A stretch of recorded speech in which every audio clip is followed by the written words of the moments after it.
qué hermosa es la música y qué efectos tan agradables produce en el ser humano. Aún más cuando podemos utilizar esta música para el trabajo con los niños, no solamente para trabajar sus emociones, sino para trabajar el desarrollo integral de ellos.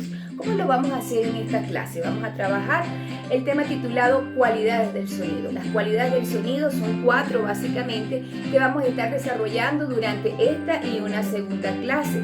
Este tema es muy importante ya que muchas maestras dicen: ¿pero qué enseño en la música?